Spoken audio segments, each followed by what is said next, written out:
KC24 brings you a lifestyle show from women you know. Now, Central Valley Today.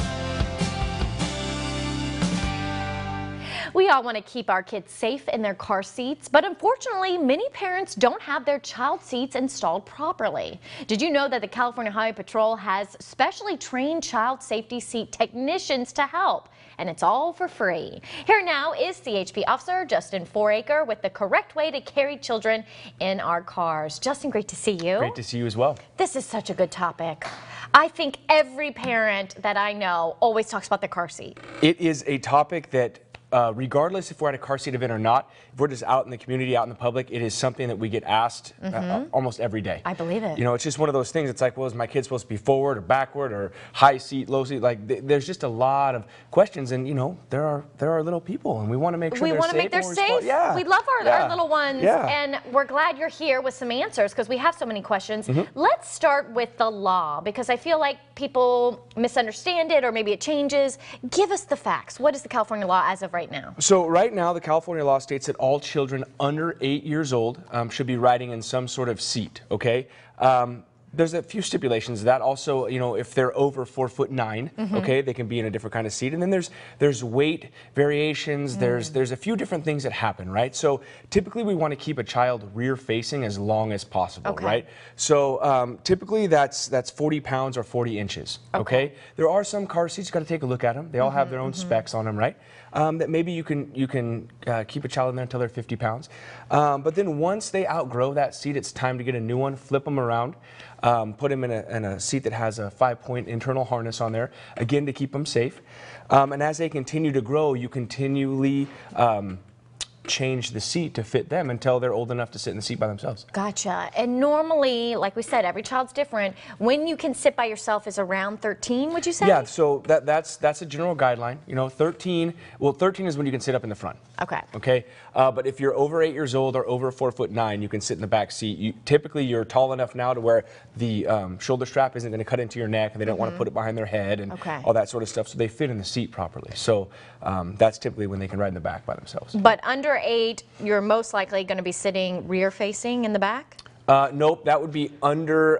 See, look, I'm already confused. See, you're already confused, which is what happens. And so, I know, so this is why you're here. Children under the age of 2. Under 2, yes, rear or facing. 40 pounds or 40 inches, gotcha. Right? And I say that because typically when they start to get 40 pounds or 40 inches, they outgrow that seat, so you have to flip them around so they have the leg room. Thank you, okay? thank you. So that's the rear facing, and that's the safest. Okay. So that's why we like to keep them rear facing as long as we can. Gotcha.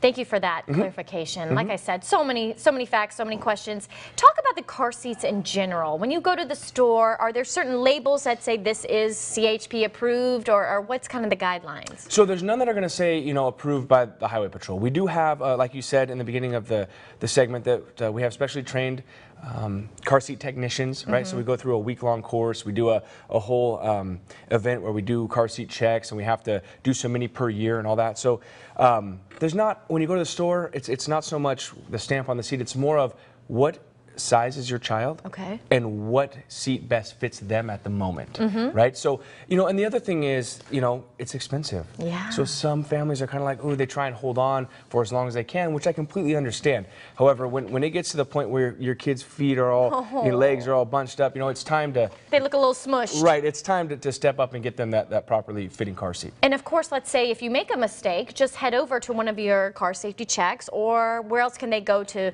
be with an officer and say, hey, is this right? Can you help me out? They can call us at the Central Division Office for the Highway Patrol here in town, 277-7250, and we can set up an appointment and they can come and we'll just check it for them right there. You know, sometimes parents don't have the kids, they're in school or something like that. That's fine. We'd like to have them there. That way we can check the harnesses and check the height and all that sort of stuff. But you can call any of your law enforcement agencies. You know, ask them if they have a car seat tech and set an appointment to go over there and get it checked out. Neat. And what a great free service that CHP offers. That means a lot because, like we said before, so many parents have so many answers. And why is it so important to make sure it's the right seat with the kid? Because just like for us, like I talk about all the time with wearing your seatbelt, that's their seatbelt. You know, no one ever gets in the car and says, you know, hey, Stephanie, today we're going to get a crash, right? No one ever says that, right? So it's always good to be prepared. These child safety seats for these children are what keep them safe and in one piece when you get into a traffic collision. So it's just very important that parents go that extra mile to make sure that everybody is in properly, the seat